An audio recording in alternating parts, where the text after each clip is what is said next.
Hey Heather, Hey Mike, how are you? fine and yourself? Doing good, thanks. So, what you been up to? Anything new? Any new mountains you've climbed? Let's see. I don't remember exactly which ones I've done since the last live stream. I haven't done that many. It seems like in the last 2 weeks, I'm now up to 14 cards, Sweet. Wait, and we need a full picture on that. Go ahead and show everybody again. okay, I'll fan them out here. Nice. Sweet. Yep, and a lot more planned. I'm doing one tomorrow, one on Sunday, and one on my birthday, the 23rd. And I've already got 6 lined up in June. Wow. Yes, I have been, really on a climbing kick lately. And I'm also doing what's called class 5 rock climbing. And that's where you need ropes and cams. Oh, wow. And you need safety stuff in case you fall. So I've been out twice since the last live stream doing that. I admit I'm just a beginner. But yeah, I have all the gear for that. And I was just out yesterday doing that at Red Rock. Oh, cool. So, do you use paths where the rings are already in the mountain, or do you actually put the rings in the mountain and then climb up from there? That's a good question. So what you mean by rings is what I would call an anchor. And Okay. so a lot of the real popular routes is other climbers already drilled into the wall and put what's called an anchor. And this is basically what, like you said, it's a ring that you can clip a carabiner to, and that's what you run the rope through. So no matter the furthest you're going to fall is the last place that you secured the rope to the wall with an anchor.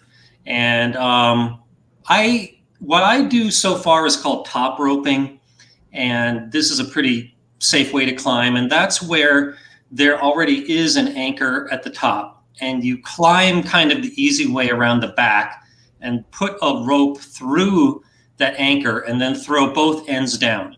Then the climber is going to tie one end of the rope to his harness, and then there's a belayer, and the belayer has the other end of the rope. And let me show you the device. Um, they put the other end of the rope through. In my case, it's called a gree-gree, and this is something where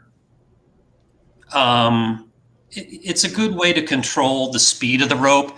And when the climber is ready to come down, you this is what's called the I guess you could call it the gas pedal. And the more you open this, the faster the rope will feed through this. So the belayer can safely control the climber's speed to get back down. Wow, that's just wow. Yeah, it's a lot of fun, and hope to do more of it. Unfortunately, we're starting to get into the hot part of the year here, so I probably need to get some more climbs in before it gets too hot. How many climbs have you done with the rope and the anchors so far? Yeah, just two. Oh, that's I it. also go to the climbing center here in Vegas where I do it as well, but I don't count that. And but to get back to your earlier question, if there aren't anchors in the wall, then people use what are called cams, and these are basically wedges that you might put in a crack, and then you like pull it so to get it into the crack, and then you let go, and this part expands so it sticks in the crack, and then you can run your rope through the other end of this cam. And so that's how people might climb if there aren't already anchors. And this is called top roping, where you climb in a pair. So the first person is putting in these cams and setting up the rope, and and then how shall I put this? I've never done this, so I'm not an expert at this. But once he goes up, then he can belay the person below to make sure that he doesn't fall. Okay, cool.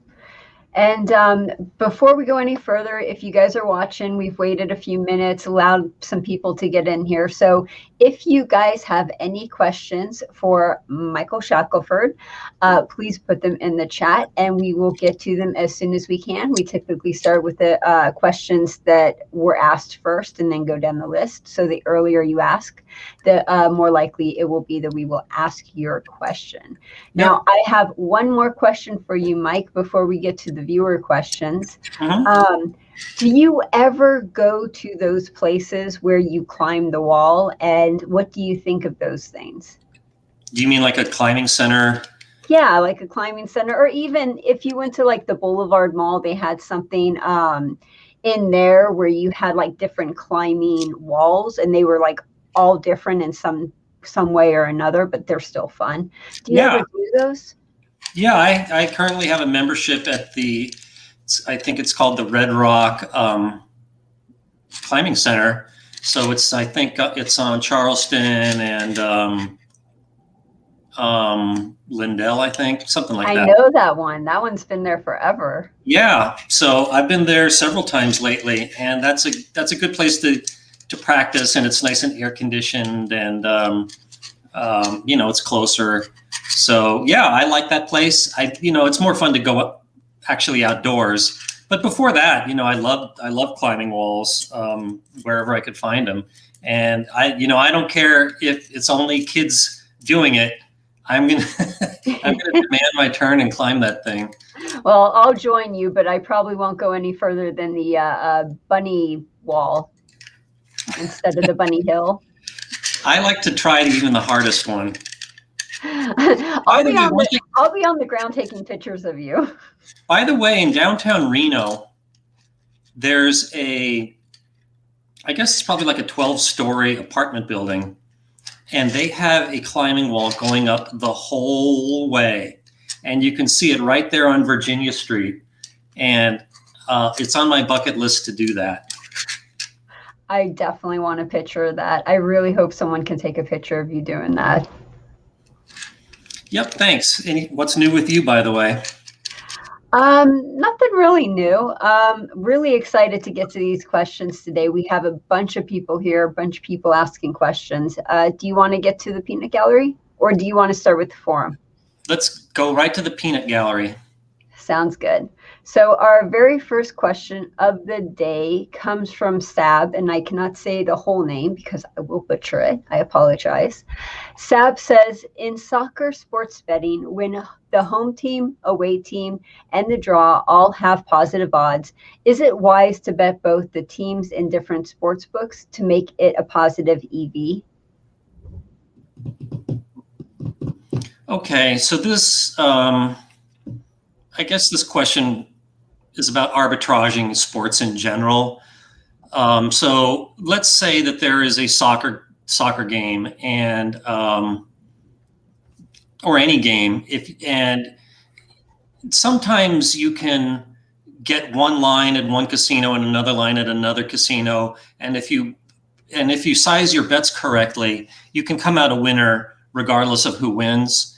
However, this is a really tedious way to make money in sports. There's already a lot of people doing it. It requires a lot of patience. It requires a lot of money to make a little money. There's tons of people that do this online, and there are apps that actually monitor all the lines of the internet sports books and will alert you if there's an arbitrage situation. However, they alert thousands of people, and it'll be gone like that. It'll be gone within seconds. And so theoretically, this can be done, but I hardly know of any professional sports bettors that make this one of their major angles. Okay. So I hope that addressed the question, if I understood it correctly. Sounded like a pretty good answer. Thanks. So our next question comes from Pro Bob Tail Driver. Mike, have you analyzed more Keno, I don't know, whatever. Have you analyzed more Keno besides Keno Explosion? And is there a regulation like the 14.040.05 for Californian tribal casinos? I'm not sure if I asked that question correctly. Okay, thanks for the question. No problem. There's some backstory to this one. Is one thing that I have been working on a lot lately is I saw a new game at the casino called Keno Explosion. And so the rules were not entirely quantified in the help screens, so I played it a while and I recorded it to try to at least estimate what some of the unspecified rules were. So I go home and okay, real briefly, what this game does is the game will randomly place 3 bombs on numbers not chosen by the player, and then it does the normal 20-ball draw. And if the 20-ball draw by the game hits any of these bombs, and the bombs explode, and fragments 1 to 3 will land on other numbers, which will basically count as like extra balls. And I noticed that the game was hitting all 3 bombs way, way, way more than expected, like something like 50 times too often. And so the regulation that Pro Bob refers to is Nevada Revised Statute 14.040.05. This says that a video representation of a live casino game, like one that involves cards or dice or Keno balls, must play by the natural odds as if it were being dealt by hand. And this game definitely does not do that. These bombs are like magnets to the draw. And granted, this is gaffed in the player's favor, but nevertheless, I feel it's a violation of that regulation. And I have a whole video on YouTube. It's like half an hour where I present my data and I present my case. And I have complained to this to gaming here in Nevada. I have not received a reply. I've been meaning to write them again. And, but I'm sure that in tribal gaming, I highly doubt there's any such regulation. I certainly don't know of any. So there is my answer to that. And if people want to watch that video, what was the name of the video you were talking about? Well, let me double check. Yeah, okay, here we go. Videos and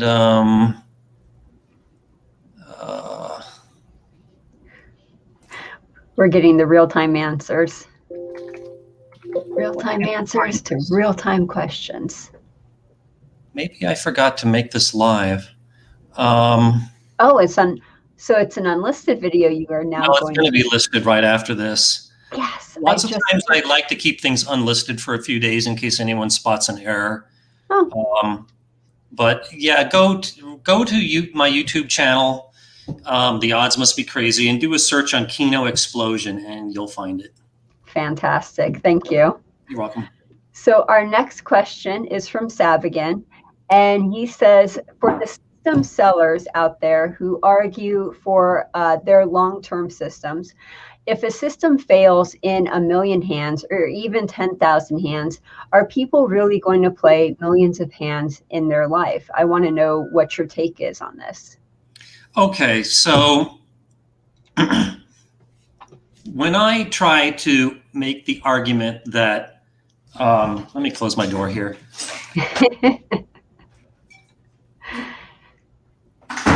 So when I try to make the argument that systems don't work, I prove it with a simulation that might be billions and billions of games.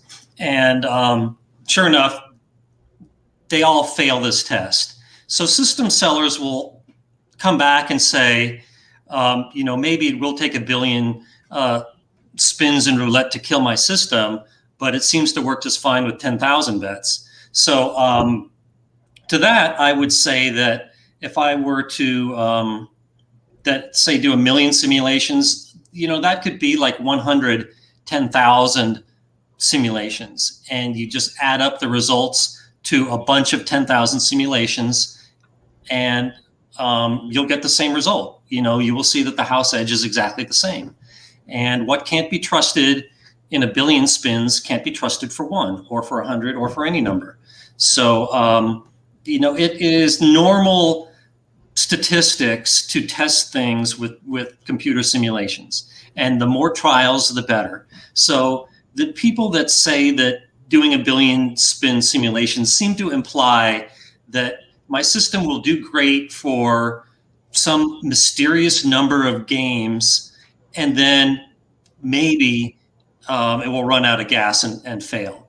But, you know, the roulette wheel or the craps table or whatever doesn't know that when it's been 10,000 spins and it's time to fail.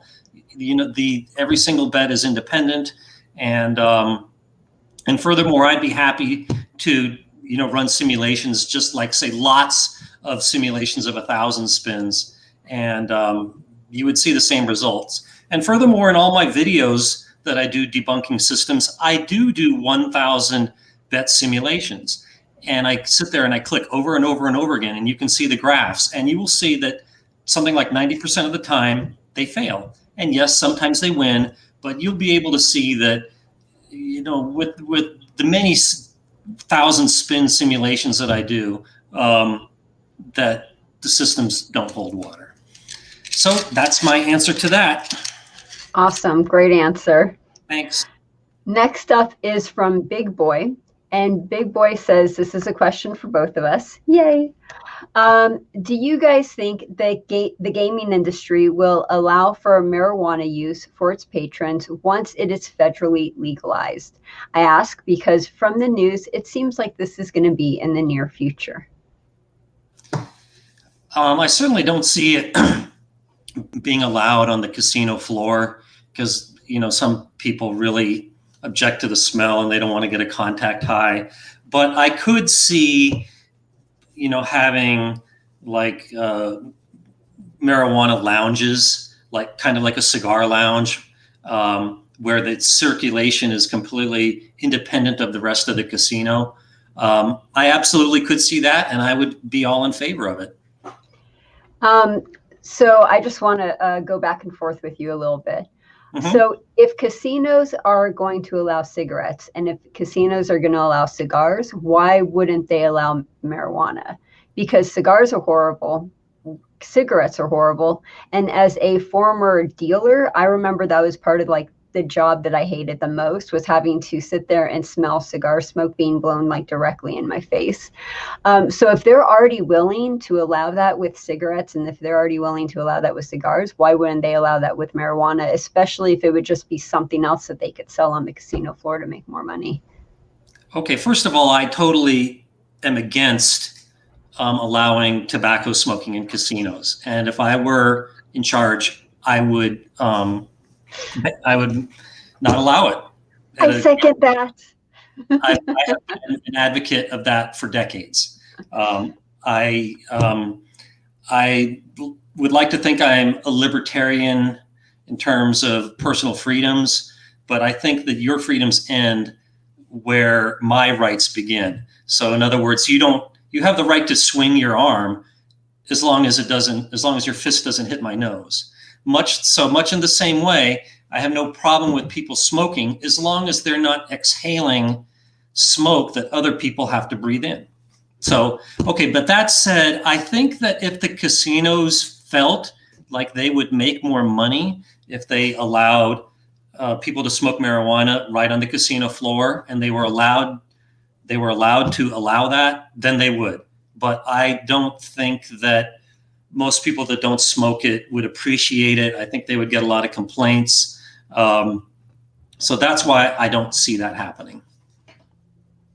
Okay, so moving on to the next question, and this is from CSL in the casino, and he has two questions for you.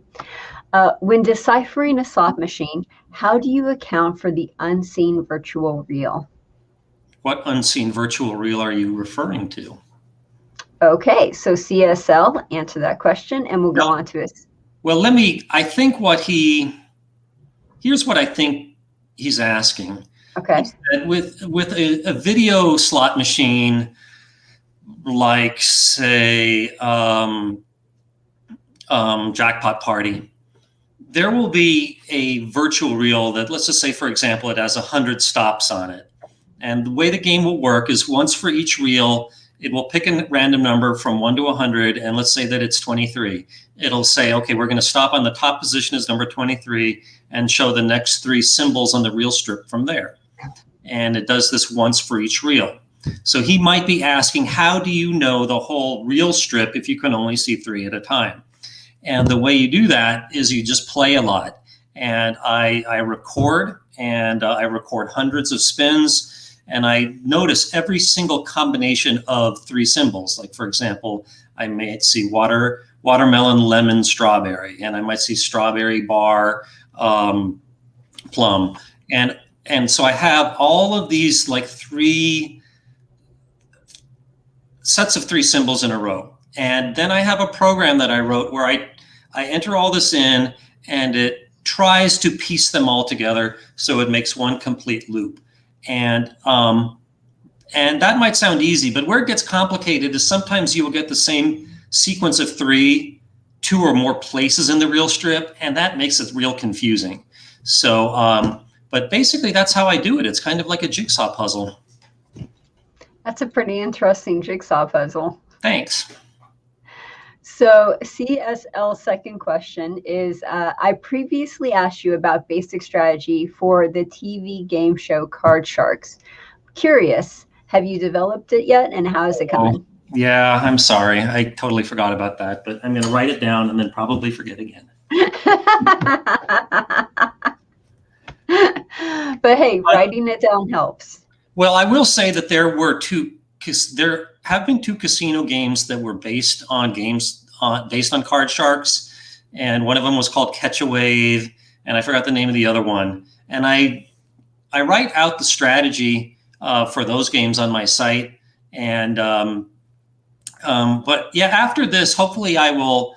Hopefully I can find some Card Sharks games on YouTube and refresh my memory what the rules were.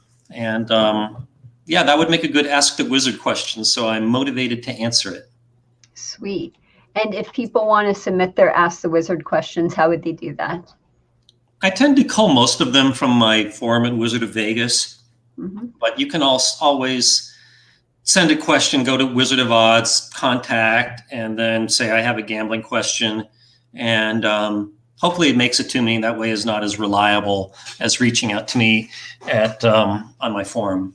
Okay. And if people wanted to go to the forum, it's wizardofvegas.com, and just go ahead and sign up for that account. And you got access to the Wizard of Odds as well as a ton of other really smart people there. Yep. Yeah. Thanks. And yeah, I agree. There's a lot of very smart people mathematically on the forum who, help me answering gambling questions and just general math questions. Awesome. And speaking of questions, we are going back to our peanut gallery. So our next question comes from Pompeo. I hope I said that correctly. Hi, I play Baccarat at $25 a hand. What is a good money management system that you could use? I'm not real big on money management, unlike most gambling writers. As long as you're making good bets, how much you bet is up to you. You have free will in that area as far as I'm concerned. I will say that if you play Baccarat, just stick to the banker and player bets and avoid the tie and any other side bets to the game. And how you bet should depend upon why you're gambling. If you like time at the table and don't like volatility, then you should flat bet. If you want a chance at a really big win at the expense of usually losing, then you should press your bets after a win. If you want a high chance of a small win at the expense of occasional big losses, then you should chase your losses by pressing your bets after them. So, but in the long run, the house edge is the house edge, and no matter what kind of strategy or system you use in gambling, the ratio of money that you lose to money that you bet is always going to approach that house edge, no matter how much you play. It'll get closer the more you play. Very cool. Okay, so our next question comes from Paul. And Paul says, what games or bets do you personally enjoy playing, even though you know it's against your better judgment? Well, the two games that I find the most fun are Ultimate Texas Hold'em, which also offers really good odds, but I also really like Pai Gow Tiles. And even though the house edge there is about 1%, assuming I'm banking half the time, you know, there are better bets out there, but I just really enjoy the game. So, so yeah, Pai Gow Tiles, I stress tiles, not poker, is kind of my, I don't want to say it's a guilty pleasure because I don't feel guilty, but it's just a game that I really enjoy, even though it doesn't have the best odds. It's a fun game. It's really enjoyable. Thanks. Okay, so our next, actually, this is a statement. CSL wanted to thank you very much for answering this question. And he says it was an amazing opportunity to have you answer that. So thank you so much for that. You're quite welcome. Cool. Okay, so our next question comes from Paul. And Paul says, what should you tip for a slot hand pay? It seems unfortunate that you would lose on tax as well as an expected tip. Good question. Every time this gets asked on my forum, a huge debate erupts, and it always turns into like the opening scene in Reservoir Dogs. It's always the same. Okay, but to answer your question, yeah, you make a good point that it doesn't seem that you should have to tip when you're not asking for the hand pay. I'm sure the player would prefer to just get a ticket and take it to the cashier where you're not expected to tip. But as a reminder, here in Nevada, if you win $1,200 or more on a electronic game, then it's going to necessitate a hand pay and a W-2G form. And sometimes you'll even get a hand pay on smaller wins on like an older game. So how much should you tip? So the answer I've been giving for a long time is 0.5% to 2%, according to how big the jackpot was. The bigger the jackpot, the smaller the percentage. So if you're at, say, $1,200, then I would probably do the 2%. And so that would come out to 24. I think $20 is fine. But if you're getting something big like 10,000, then 0.5% of that is, so 10,000, 1,100 would be $50. So, and there I think that's appropriate too. And one could easily make a Mr. Pink kind of argument that this is the person's job. Why do I have to tip when they're just doing their job? And it's a perfectly valid point, but I think what supersedes logic sometimes is just proper etiquette. And in this country, and especially in Vegas, people just tip, and it's just rude not to. I love Mr. Pink. The Reservoir Dogs are so awesome. That was a great reference. Thanks. Now, personal question. So that was for the slot machines. What is your take on table games for percentage-wise? I hope it's not 2%. So for table games, there I go. It's a combination of a lot of things, but mainly it's how good was the service you received. For example, if the dealer is making the game enjoyable for you with good comments and questions and seeming like they're enjoying providing the service, then I think you should tip even if you lose. But if you're if let's say that you're winning well against a brick wall dealer, then it depends upon how long I played and how much I won. But then probably a tip is still going to be somewhat expected. Now, if I have a really, really bad dealer, I will not tip just based on principle alone. So to summarize this, I would say you should go about I'll say 70% on the service received and 30% on how much you won.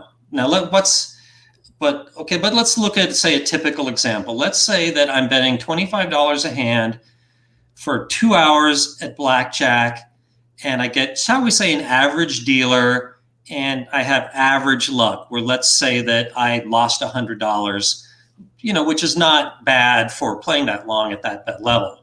I think that to probably tip about $20 to $40 along the way seems fine. And I like to do it when I get a Blackjack, because I think it's a good way to let the dealer know that they are sharing the windfall with me a little bit.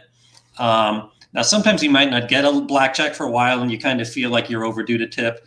Then just tip after any win. But I certainly favor, in general, just tipping in moderation in table games, again, mainly according to the service received. And another tip, if you do get that dealer who is totally stiff and not a good dealer, don't start singing on her table, "She's a brick house." Oh, I hate that song. You hate that song? I got it stuck in my head. Sorry. Okay, but Taylor, you're a dealer, so I would please chime in on this as well. So the percentage-wise isn't that big of a thing. If someone is tipping, they're tipping, and I appreciate it, and I'm thankful for it.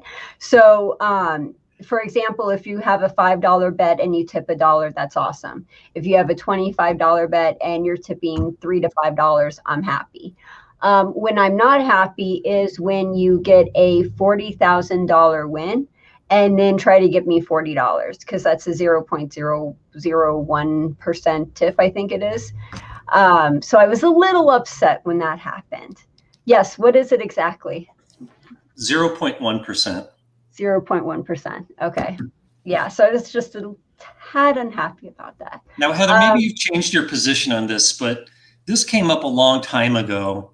Okay. And you said that tipping in table games is totally optional, and that it's not expected, and that it is, as a gratuity should be, that it's a gratuitous or excessive show of thanks. But now you seem to be saying that if you won $40,000, that it's not optional and a tip is expected.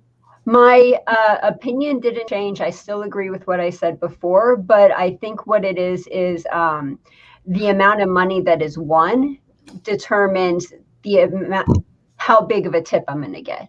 So, for example, if you're betting $5, then yeah, everything you said is absolutely 100% true. If you get a $40,000 win, I'm hoping for at least $100. Like, please, even $100 is still what, 1% or something. But that would be a better tip because it was a higher payout. Okay, but you seem to be kind of implying that you would not be happy if you got nothing. That is absolutely correct, because I cannot be a hypocrite. When I was a dealer, that happened and I was very unhappy. So I have to say that is correct. I would be unhappy. However, it's your money, and if you want to tip, you're allowed to tip. But that doesn't mean that I'm not allowed to be upset if you don't tip me. Okay. Well, I think we've beaten that one to death. Okay, so our next question comes from, let's see here, Paul again. We have another question from Paul. What is the minimum expectation needed these days to get a free drink in Las Vegas at a video poker bar? That's another good question. A lot of casinos now have this light that only the dealer can see, and as long as the player is betting enough, like his bet size and his bet speed, this light will say shall be green, which means this player is worthy of free drinks. But if he's playing too slow or for too small of an amount, then it won't be, and the player will get charged. Not every casino, not everybody does this yet, in which case it's up to the discretion of the bartender. And I'm not a bartender. I don't know exactly how they do it. I mean, I have seen people do the trick where they just sit at the bar, and then as soon as the bartender comes over, suddenly they make a single bet. Lots of times that does not trick them. So it's probably just one of these things where it depends on a lot of factors, like where you are, how friendly the bartender is, and how much you tip. I think that as long as you're a good tipper, you're much more likely to get so-called free drinks and probably better drinks. Cool. Very cool. Do we have any questions from the forum? I don't think so. Why don't you ask me another one, and meanwhile I'm going to check that. Okay. So our next question is, do the machines that cash out your slot tickets know if the $100 bills are not counterfeit?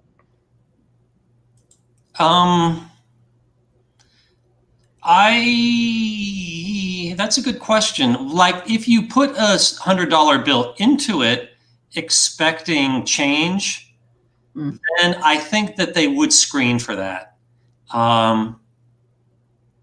And much like if you put a $100 bill in any slot machine, those are really quite good at screening for counterfeits. I mean, it's my understanding that it's better than a person, and it's better than those like things that you might see in a store where it just scans it real quick. But do the Tito machines check for counterfeits? To be honest, I'm not sure, but I tend to think that when fresh money comes into the casino, I think that it probably gets scanned somewhere along the process. So I tend to think that it's all probably good money that goes into the machines. So in short, my answer is I think so, but I'm not positive. Okay, cool. Next question is from Technics. Random number generators. How do you program variance into a random number generator table game? And can table game random number generators be made tighter or looser like slot machines? Can you show the question on the screen? Sure. Okay. There you go.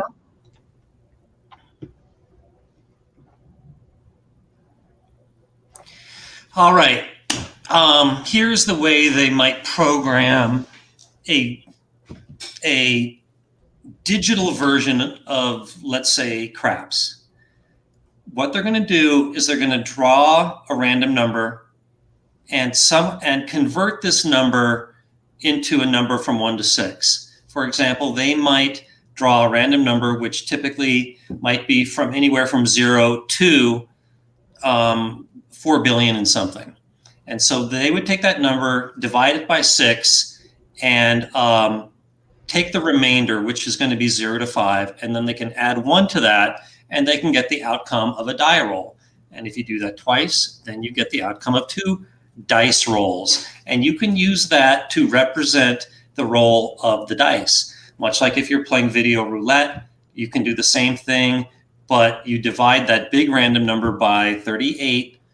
You'll get a remainder from 0 to 37, and you map that to one of the slots, one of the outcomes on the roulette wheel, and that's how they do it. And it conforms to the natural odds of the actual game that it's supposed to be representing. So there is no trickery. They don't like program in a special variance or anything like that. They just program it like the natural game and let the chips fall where they may, if you'll excuse the pun. I love that. That's a great pun. Okay, so let's go to the forum here. It looks like, okay, I'll just go through these here. So Gilmer asks, we were talking about pickleball. So he was asking about pickleball. Is it hard finding an empty court when you play? Do sports books take action on pro pickleball matches? So Yeah, I enjoy pickleball. I haven't been playing much lately because it's been getting hotter, but I have not had much trouble finding a court. I would say 90% of the time when I go with the intent to play pickleball, I find a court, and if I don't, then you just wait around for one to open up. I have never seen anybody take bets on pickleball, like on pro matches, although I have seen a lot of betting on the games that I play, just between friends. So there you go on that one. Chester Dog asks, Wizard, you mentioned that the drive to the trailhead for Bridge Mountain as a four-wheel drive vehicle is needed. In which makes and models? It's funny you ask that. Okay, so Bridge Mountain is my favorite hike in Las Vegas. And this is in Red Rock. It involves some great scrambling. It's very steep, but it involves great just like handhold placement and stuff like that. And you go under a natural bridge, and it is so much fun. And I'm doing it probably for like the 20th time this Sunday. Now, however, if you want to do it, shall we say, the normal way, it involves taking a vehicle up this really, really rough dirt road called the Rocky Gap Road, and you start on it in Red Rock at the I think it's called the White Rock picnic area. And this road is rough. I mean, it used to be in better condition. Like if someone says, oh, that road isn't so bad, it may be because they drove on it 10 years ago. It keeps getting worse and worse and worse. And now it's so bad that you don't just need a four-wheel drive vehicle, but you need a really good one with really high clearance, like a Jeep. And you probably need a really good driver too. So so you definitely at least need a four-wheel drive vehicle. And but if you don't have one, there are ways to do it without that. For example, you could just hike up the road. And there's a way and there are other ways to get up there, but the classical way, like I said, you take this dirt road up till the place where it gets to the top of the saddle, and then you park there, and that's where the formal trailhead is. So that's my answer to that one. Do you hike up that, or do you take a truck or something up there? Well, once you get to the trailhead, then you hike the rest of the way. No, I mean, do you hike up there? Do you hike to get up there, or do you? Me personally, I have been driven up there. I have taken my mountain bike up that road. Oh, that's a good idea. I have, and other times I have done it by more technical routes where you're going up a gully somewhere and rejoining the formal trail at some point later on. Okay, cool. Yeah, but fortunately I got a ride for the trip this Sunday, so I'm looking forward to that. Very cool. Have fun.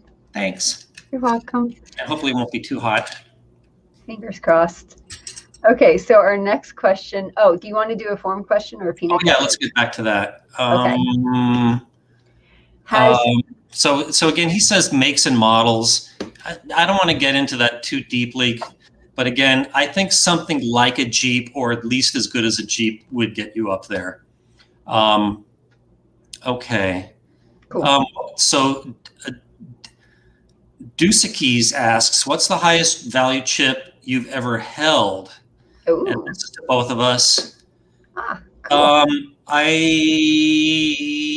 For me, it would be 10,000. And it's not like I bet 10,000 at a shot, but there have been times when I was betting a lot at the tables, and maybe I walked away with over 10,000, in which case they would have given me a $10,000 chip and whatever else. And in case anyone's interested, I think that most places use brown chips for 10,000. Okay, Heather, back to you. Mine was 25,000, and I was a dealer at the Rio. I was dealing in the high limit area, and this kid was betting probably 25, 50,000 a hand. When I say kid, I mean like he literally just turned 21, and so I had to use those chips and everything to pay him and stuff. So 25,000. Yeah, I think we talked about this person the last live stream. Oh, probably. Okay. So let Next me see if question. there's any more here. Okay. So Odious Gambit asks, what's the best way to use a free bet in sports betting? I think I answered this one in my last show, but I would bet it on an underdog on the money line.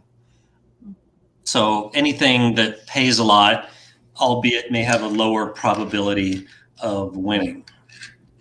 Okay. Awesome. And I'm pretty sure I asked that one last time. So let's get back to the peanut gallery. Okay, so Peanut Gallery says, and this is from Michael, has the YouTube channel named Vegas Grind contacted you with a challenge in Baccarat? He's boasting that he has a system. So I was wondering if you would accept. They've never contacted me, and I've never heard of it. But they're welcome to. I'd love to see that. And people are saying that you have a ghost who is opening your door. That's pretty funny. You have your door opening and closing behind you. Oh, that must be my... Oh, maybe my mother-in-law is wondering who I'm talking to. Here is our next question from Dr. Dice Shooter. In craps, what is the best center action sucker bet? Bonus craps, all tall and small, the fire bet, sharpshooter. What do you think?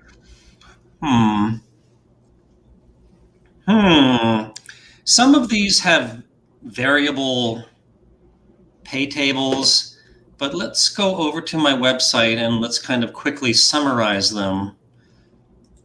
So I'm going to craps, and then I'm scrolling down to side bets.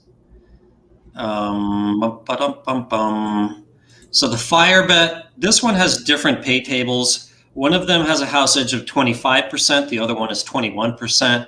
So either way, that one has a high house edge. Another common one is it's called bonus craps. That's with the small, tall, and all. So the small and tall, if they pay 30, have a house edge of 18%, and the all, if that pays 150, as it usually does, that one's at 21%. And what were some other ones that he said? He also said sharpshooter. Okay, sharpshooter, that one is at 22%. Any others? Bonus craps, did you say that? Yeah, I already talked about that one. And fire bet. And I already talked about that one. So you can see they were all about the same. They were all close to 20%. Okay. Cool. Okay, so our next question, and by the way, people are saying hi. Hello. Our next question comes from, let's see here, Lucky Heart. Do you think Spanish 21 is underappreciated by both casinos and players? I think it's a great game, but that's my opinion. Oh, I absolutely think that. If the dealer stands on a soft 17, then Spanish 21 is actually a better bet than Blackjack. And when I lived in Baltimore, this was absolutely true of Atlantic City, where I went quite a bit, that the best odds were in Spanish 21. So that's what I would play when I would go there. And of course, I would get berated because the other players expected me to play by Blackjack strategy. And no, because they take the tens out of the deck in Spanish 21, it changes the basic strategy where you hit more. And it drove players crazy when I would do things like hitting a 14 against a 2. But you're supposed to do that in Spanish 21.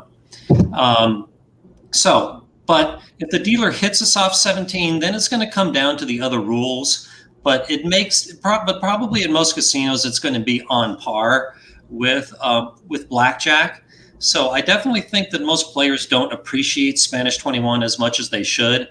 And especially now, Spanish 21, where I have never seen that pay 6 to 5, definitely would be better than a Blackjack game that paid 6 to 5. And however, unfortunately, Spanish 21 is going the way of the dodo bird. I hardly ever see that anymore in Las Vegas. I know it's still really popular in California and Washington. So I highly promote Spanish 21. Now, before COVID hit and all of the casinos shut down, I think, like you were saying, no casinos had Spanish 21. There was only one or two casinos that did, and one of the casinos that had it was the Venetian. I don't know if it still has it, but before COVID, it had it in there. Good to know. So our next question comes from Morad. If I'm playing a dollar machine at the minimum of $10 and then I start playing the maximum bet of $50, would that make my random number generator odds better? Thank you. Okay. I'm reading the question here. No problem. Okay, so let's just rephrase the question. Let's say that he's playing the same machine, and let's say that it's a multi-line machine. Then the expected return is going to be the same no matter how many lines that you bet on most games. Now, some games might have a bonus feature that only triggers if you bet all the lines. That would be a different story. In most cases with simpler games, that the number of lines does not change the return to player. Now, on some games where there are different denominations, then the return to player will get better as you go up in denomination. Not all the times, but sometimes it does. And you can see this, for example, in video poker or video Keno, that sometimes when you go up in denomination, you see the pay table get better, and sometimes you don't. And this, by the way, is another abuse of what is meant by RNG. Recreational players totally abuse the letters RNG. It stands for random number generator, but all a random number generator does is it generates a random number from, say, 0 to 2 to the 32nd power minus 1, which, by the way, should be close to 4 billion. Yeah, there we go. It's about 4.3 billion. So it's going to take that and then somehow map that number to an outcome in the game. And I was just talking about this before. So the RNG is basically always the same. It's what the game does with that RNG that matters. For example, let's look at Keno. Every Keno game is going to have the same RNG. And the chances of landing on any given number is going to be the same, except in Keno Explosion, which I just spoke about. But what does change from game to game is the pay table. That's what you players should care about, is the pay table. So thank you for letting me get that peeve off of my chest. And you see this on my forum all the time, as people misunderstanding why the RNG, what it matters to the typical gambler. Okay. I found that quite enjoyable. Do you like it when I go on a rant? I love it when you go on a rant. It is so fun. Thank you, and I appreciate the audience patience with them. Oh, maybe I should add a new feature to the show of the rant of the day. That would be awesome. Okay, I'll try to remember that for next time. Cool. So our next one is not a question so much as a statement. Wild Food Tours wants to say that he agrees with us and that smoke really does stink in the casinos. Thanks. Let's keep working to get smoking banned in all public places. I like that. Our next question comes from Justin. Which game has lower expected loss? A $100 blackjack at 3-2 or a $50 blackjack at 6-5? If you are doing about 50 hands an hour. And I just want to say real quick, with blackjack, it's 350 to 450 hands per hour. That's the typical for blackjack. Can you double after split? If double's allowed, splitting's allowed, surrendering's allowed, all of that fun stuff. What is your thoughts on that? Okay, before I get to that, so you quoted like 400 to 450 hands per hour? 350 to 450, depending on the casino. Okay, I think what you mean is how many hands does the dealer actually deal out, probably including his or her own. Yeah, I'm not talking about rounds per hour. I'm talking Yeah. about hands per hour. Okay. The typical player cares more about rounds per hour. In other words, how many hands am I betting? Mm. So, and that for blackjack is probably more like 100 to 120. Would you agree? I've never thought about it from the player's perspective before. Okay. So 120 sounds awesome. That's probably on the high side. And of course, that's going to depend upon the number of players at the table. I think if it was a full table, it might drop down to 70 or so. Mm-hmm. So I just wanted to clarify that. Okay, so all other things being equal, the player betting $100 at 3-2 would have a much lower expected loss than the $50 player at 6-5. So, for example, off the top of my head, going from 3-2 to 6-5 increases the house advantage by about 1.4%. So let's say that it was 0.6% before. So that's going to go from 0.6% to 2% based on that rule change. So that was, so if you're playing $100 an hour at a 0.6% house advantage, then that's going to be an expected loss of 60 cents per hour. If you bet $50 at a 2% house advantage, that is going to be a loss of $1 an hour. So you can clearly see that. So the $100 player is losing 60 cents a hand, and the $50 player is losing $1 a hand. So so the answer is the $100 player can expect to lose less. Fantastic. I love it when we do those. Okay, so CSL wanted to say thank you very, very much for answering my questions. So just wanted to put that out there. A lot of people saying hi. Ooh, I like this one. Miami boy, what are your thoughts on the golden ratio? I love the golden ratio. So tell us about it. The golden ratio comes up in math a lot in surprisingly different areas. So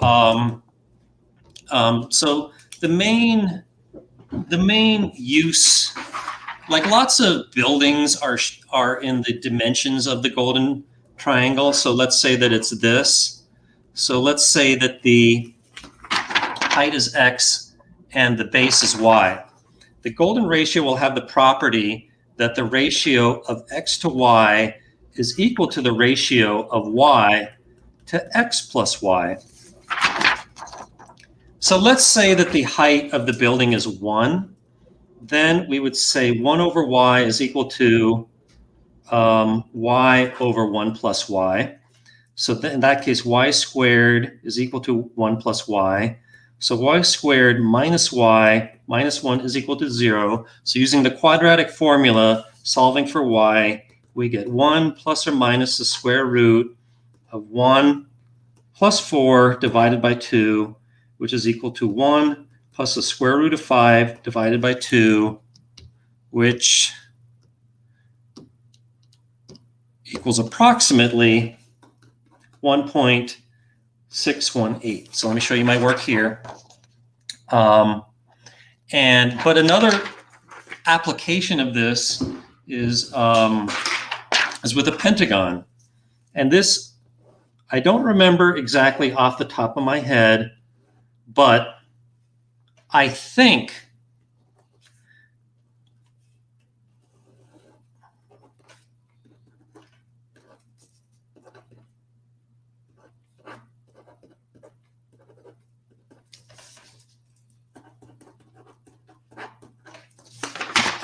that the ratio of the distance from one point to another corner 2 points away, the ratio of that distance to the distance of just one side is the golden ratio again. I'm pretty sure that's the case. Maybe it's the height of the triangle.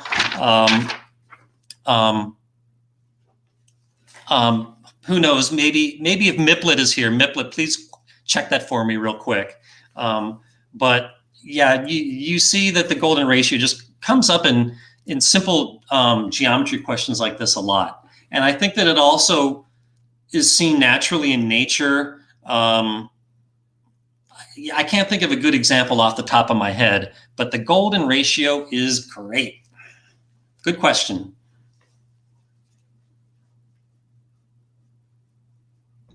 Sorry. I can't hear you.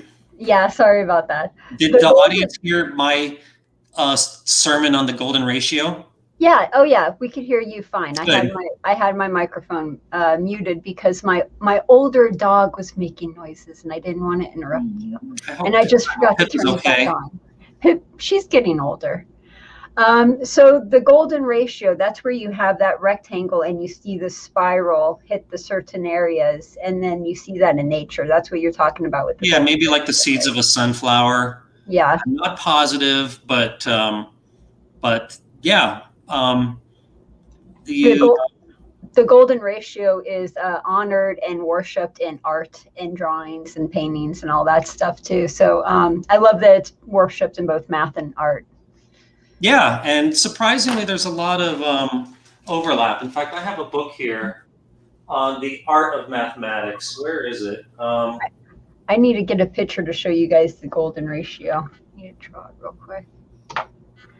And while we are waiting real quick, hello, good to see everyone who is saying hi. If I didn't show it. Yeah, I couldn't find the book, but I have a book somewhere here on like art that was, shall we say, very mathematical in nature. And I'm sure I love that.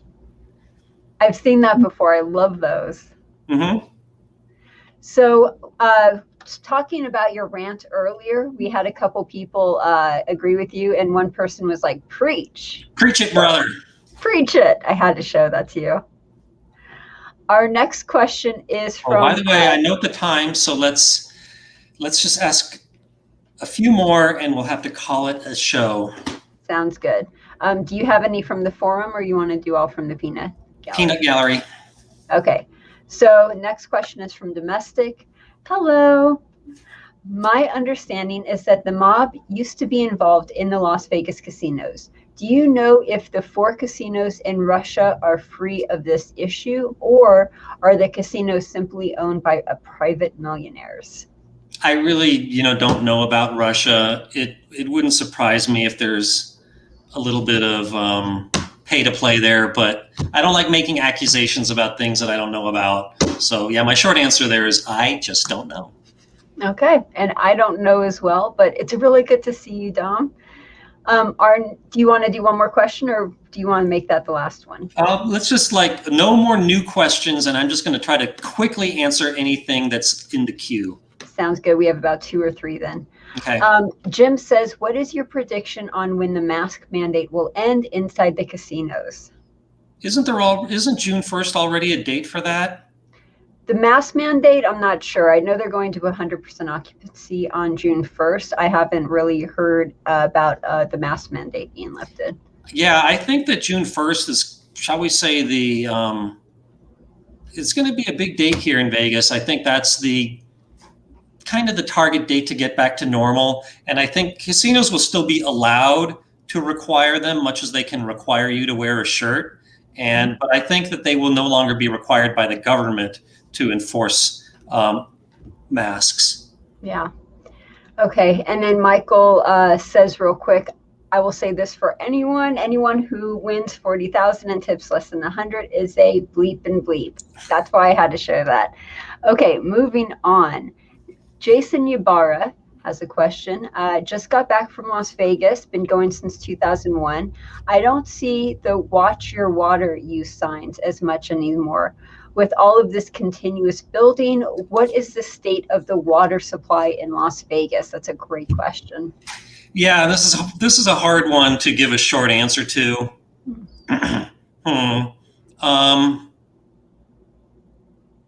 Basically, this is not something. I mean, we both live in Vegas. This is not something that most people probably think about very often. It's no big secret that the water level in Lake Mead keeps getting lower and lower. And if nothing changes, it will run out of water like in 40 years or something. But, that's, things, as soon as we always in this country wait for things to get to a crisis before doing something. And contrary to popular belief, most of the water that flows down the Colorado River gets used in farming, especially desert farming in California, especially around the Salton Sea.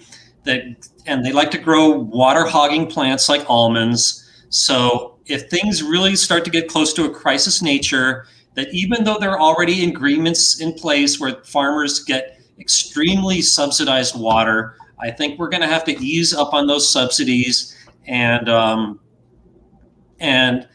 incentivize them to grow crops that don't require so much water. And who knows, maybe the price of almonds and things like that will go up, but Vegas is not going to run out of water. We may have to just redistribute the water a little bit. Well, that's sort of what the casinos are doing on the Strip. They try to reuse the water in the fountains, and anything that uses a lot of water, they reuse that over and over again to try to save water. Okay. I used to remember how there was a law that said that like water features could not, that they were not allowed, because I think that the government felt that this was just a gratuitous waste of water. So a lot of fountains got shut down.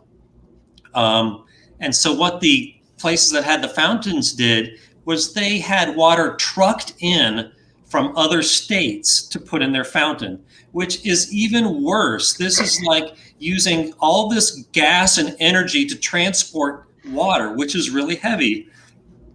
And that's creating a bigger problem in terms of the carbon footprint of transporting that water. So I think that, who knows, maybe the government realized that there was an unintended consequence of this rule. So maybe they quietly allowed it again, which I think that which I would have agreed with. So that's probably what's going on there, but I'm not an expert at the topic. Okay, and last one for the day, and we're going to make this a fun one for the very last question. TK says, what is the funniest name you've heard of someone having? And also, if you don't want to answer that, what is your opinion on daylight savings? What's the funniest name you've heard of someone having? Well, I know celebrities, give their kids funny names like Blanket, and I don't remember Michael Jackson's other kids' names, but in terms of people in my social circle, I can't think of any really unusual ones. And daylight savings time, I'm in favor of that. It's been the reason for daylight savings time is so that during like people's normal waking hours during the parts of the year where there's not as much time of sunlight, that the sunlight that there is when people are awake, so they will be turning on their lights less. And I support that. It's less of a use of energy, less of a carbon footprint. So I support daylight savings time. I used to be against it, but I have changed my position on that. Oh, okay. Cool. And that does it for all of the questions. We are done for today. So thanks, audience, for participating and for all your questions. And when is the next time we're going to see you? Let's see here.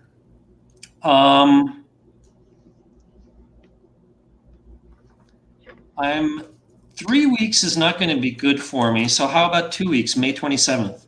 May 27th sounds good. Let's do that. Okay, I will write it here. Sweet. Okie doke. Thanks, Heather. Thank you. Okay. Good one. See you in 2 weeks. Bye. Okay, bye, audience.